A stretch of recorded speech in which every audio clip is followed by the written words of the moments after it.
महाराष्ट्रातील निर्भीड आणि ताज्या घडामोडी काही क्षणात आपणापर्यंत पोहोचवणारं Marathi news portal Maharashtra live. पाहत रहा महाराष्ट्र लाईव्ह। नमस्कार, मी श्रीराम क्षीरसागर। आपण पाहताय महाराष्ट्र लाईव्ह।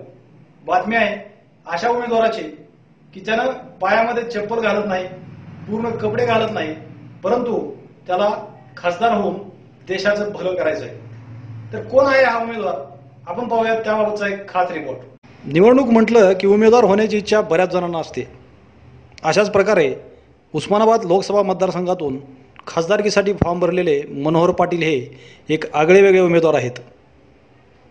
मनोहर पाटील हे आजपर्यंत सरपंच पदापासून ते राष्ट्रपती पदापर्यंतच्या सगळ्या निवडणुका लढवल्या असल्याचे सांगतात। मनोहर आनंदराव पाटील, मुक्काम पोस्ट मंगरूळ, तालुका औसा, जिल्हा लातूर, 40 उस्मानाबाद लोकसभा मतदारसंघातून मी उमेदवारी अर्ज भरलेला आहे।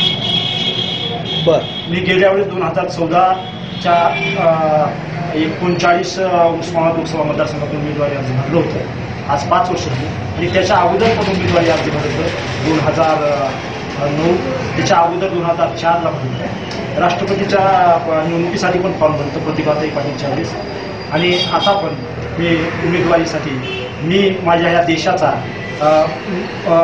येणाऱ्या ह्या काळामध्ये 2019च्या मी खासदार बनून मी माझ्या देशाचा पंतप्रधान व्हावं मी ही माझी एक अभ्यासपूर्ण माझी अपेक्षा ही वैयक्तिक नसून संपूर्ण देशवासियांची आज गरज आहे। कारण काय, आज देशाची परिस्थिती, सरकारचे ध्येय धोरणं हे चुकीचे असल्यामुळं मी निवडणुकीला उभा टाकलेला आहे। आणि ज्यावेळेस मुंगी चढत चढत पूर्ण हिमालय पर्वत सर करते, तसं मला वैयक्तिक स्वार्थ नसून मी माझ्या संपूर्ण देशाच्या आणि विश्वशांतीसाठी, सर्वांगीण विकासासाठी मी माझे विचार माझ्या ह्या लोकसभेच्या निवडणुकीच्या माध्यमातून निवडून येऊन मी माझं खरोखर सामाजिक कार्य मी माझ्या जनतेला करून द्यावं माझी इच्छा आहे। तुम्ही गांधीजीचे विचार सत्य, अहिंसा, शांतीच्या मार्गाने चालावा आणि संपूर्ण देशालाच संपूर्ण 125 करोड देशांच्या वरून हे जवळजवळ जगाचे 900 करोड जनता आहे। संपूर्ण जनतेच्या हृदयात राष्ट्रपिता महात्मा गांधींचे विचार अजरामर आहेत आणि त्या विचाराने संपूर्ण देशाचे आणि विश्वाचे कल्याण होणार आहे।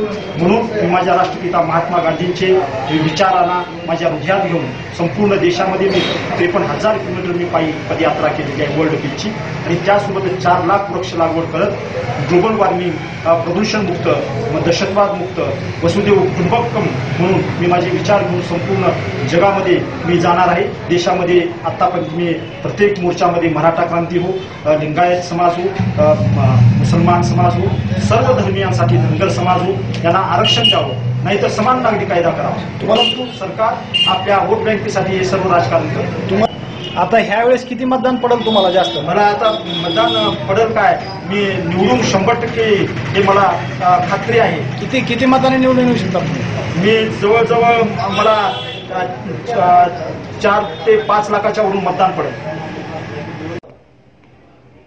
पायात चप्पल नाही, अंगावरती पूर्ण कपडे नाहीत, गळ्यात अडकवलेला गांधीजीचा फोटो आणि हातात तिरंगा झेंडा ही त्यांची ओळख मतदारसंघात अगदी प्रचलित आहे। पेशाने रिटायर मिलिटरीमन असलेले मनोहर पाटील यांना लोकसभा जिंकून देशाचं भलं करायचं आहे। आजच्या डिजिटल आणि श्रीमंत निवडणुकीच्या काळात पायी चालत मनोहर पाटील कधी निवडून येणार आणि कधी देशाचं भलं करणार हे मात्र देवालाच माहीत। श्रीराम क्षीरसागर, महाराष्ट्र लाईव्ह, उस्मानाबाद। महाराष्ट्रातील निर्भीड आणि ताज्या घडामोडी काही क्षणात आपणापर्यंत पोहोचवणारं Marathi news portal Maharashtra live. पाहत रहा महाराष्ट्र